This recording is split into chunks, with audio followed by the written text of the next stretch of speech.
lagi kita di channel yang perlu imajinasi gratis tidak bayar. Subscribe. Assalamualaikum warahmatullahi wabarakatuh. Apa kabar sobat Kicau Jelata? Mudah-mudahan Anda semua selalu dalam keadaan sehat dan kita semua selalu dalam lindungan Allah Subhanahu wa taala. Barusan Bang Kica habis melakukan olahraga pagi biasa jalan kaki dan sekarang ada di dapur menghirup secangkir kopi. Sudahkah Anda melakukan olahraga? Olahraga adalah bagian dari cara kita mensyukuri anugerah kesehatan yang Allah berikan. Kita tahu dalam surat Ibrahim, Allah berfirman yang artinya kurang lebih, jika kamu bersyukur maka akan ditingkatkan atau ditambahkan nikmatnya. Tetapi jika kamu kufur, maka tunggulah azab yang pedih. Ayat tersebut tidak terbantahkan kebenarannya. Karena apa? Karena syukur tidak hanya cukup dinarasikan dengan kata-kata, tapi di balik kata syukur ada kata memelihara. Nah, berolahraga adalah bagian dari memelihara, dan secara saintifik terbukti bahwa berolahraga memang meningkatkan kesehatan, menambah daya tahan tubuh, melancarkan jalan darah, dan menyegarkan pikiran kita. Tadi Bang Kica tak hendak bercerita soal olahraga, karena Bang Kica yakin bahwa sobat semua sudah khatam soal atau hal ihwal yang terkait dengan olahraga. Bang Kica ingin kita berceloteh, berkicau sambil menghirup kopi pagi soal sesuatu atau suatu peristiwa yang saat ini sedang heboh dibicarakan di jagat maya, yaitu tentang seorang YouTuber terkenal mengupload aksi marah-marahnya terhadap seorang tua yang menurut si YouTuber orang tua tersebut telah membuat suasana batinnya tidak nyaman. Aksi marah-marah tersebut dapat ditangkap dari narasi yang dikeluarkan oleh si YouTuber, dari ekspresi wajah yang dia pertontonkan, dan tidak hanya itu, si YouTuber yang top markotop tersebut juga mempertontonkan kepada si Pak Tua tersebut sambil mengeluarkan narasi-narasi yang tidak nyaman di kuping, bikin ngilu hati.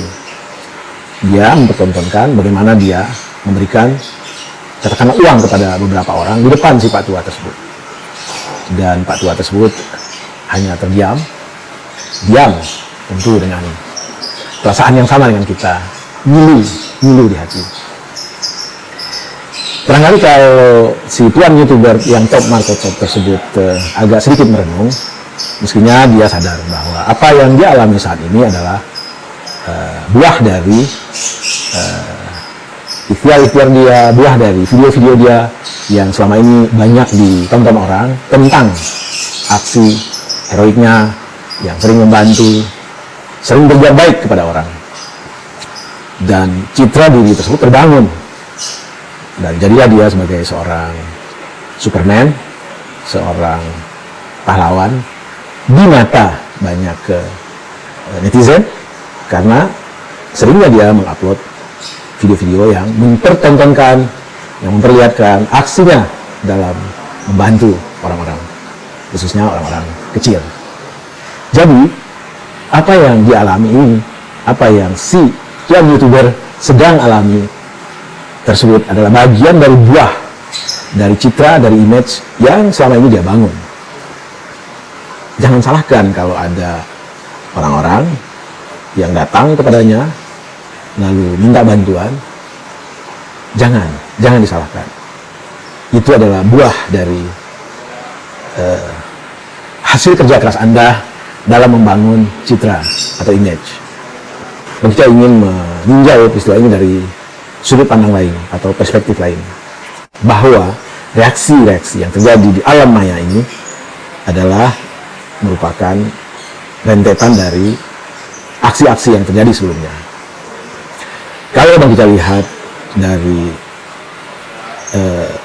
wajah tuan YouTuber tersebut, terlihat bahwa beliau atau dia sangat lelah sepertinya. Dan kalau kita amati juga sorotan mata, kelihatan bahwa batinnya juga amat sangat lelah. Kita nggak tahu apakah ada rentetan aksi-aksi atau peristiwa yang dia alami sebelumnya yang tahu tentu si YouTuber tersebut. Tetapi aksi yang dia lakukan terhadap Pak Tua yang kita saksikan itu tidak spontan, atau reaksi yang dia lakukan terhadap Pak Tua tersebut bukanlah satu peristiwa yang spontan terjadi saat itu. Menurut pengamatan Bang Kica, reaksi tersebut adalah akumulasi dari aksi-aksi yang dialami oleh tuan YouTuber tersebut. Kita nggak tahu apakah aksi-aksi yang dia alami begitu berat, begitu membebani pikirannya, sehingga ada satu titik yang memicu ya barangkali kedatangan orang tua tersebut, dan saat itu rentetan aksi yang membuat dia galau, yang membuat dia tertekan, yang membuat dia lelah segala macam meledak, dan yang jadi korban adalah Pak Tua tersebut. Sebenarnya kemarahan adalah sesuatu yang natural, yang alami. Semua orang bisa marah. Tetapi marah itu akan menjadi masalah pada saat dia dipertontonkan kepada pihak lain dengan menguploadnya. Dan itulah yang bikin milu hati para netizen. Yang menarik, ada YouTuber lain, seorang wanita yang juga Markotop, memanfaatkan momen ini untuk melakukan aksi-aksi lainnya, yaitu dia melakukan gerakan simpati dengan menunjukkan keakraban dengan Pak Tua yang tadi korban dari YouTuber sebelumnya. Dan bukan kita ini juga perilaku atau kelakuan yang tidak pada tempatnya, bahwa kita berempati, bahwa kita bersimpati kepada Pak Tua tersebut sebagai manusia yang punya hati, punya perasaan, tentu tidak ada salahnya. Tetapi dengan cara-cara yang patut.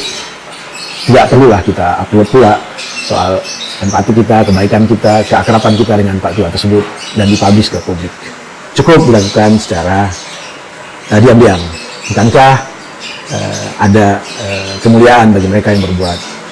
Kalau perlu tangan kiri, tidak perlu tahu apa yang dilakukan oleh tangan kanan.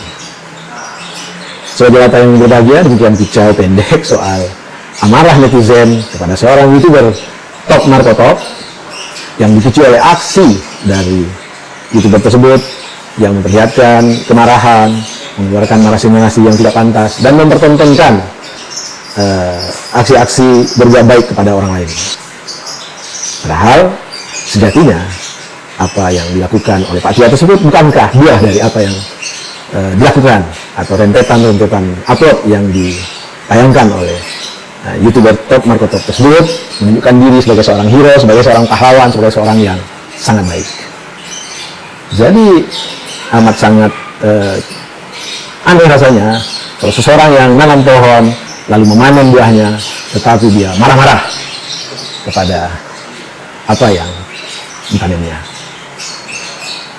Tentu kita juga tidak boleh mengadili apa yang dilakukan oleh YouTuber yang Top Markotop tersebut, karena satu peristiwa boleh jadi tidak terkait dengan peristiwa yang berdekatan dengan peristiwa tersebut. Boleh jadi si YouTuber tersebut mempunyai tekanan-tekanan batin, lelah, capek karena timbunan dari peristiwa-peristiwa sebelumnya, dan Pak Tua ini hanya sebagai hulu ledak dari tekanan batin yang mungkin sedang dialami oleh si YouTuber terkenal tersebut.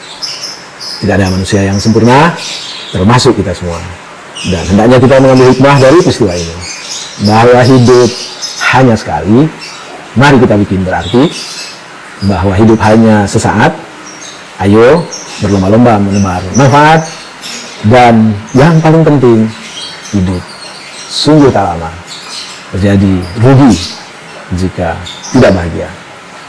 Dan mencitrakan diri di luar sejatinya diri adalah bagian dari cara kita untuk menjauhkan diri dari datangnya bahagia. Jadi be natural, jadilah diri yang sejati, bukan diri yang tercipta karena pencitraan. Wabillahi taufiq wal hidayah. Wassalamualaikum warahmatullahi wabarakatuh. Salam sehat dan bahagia.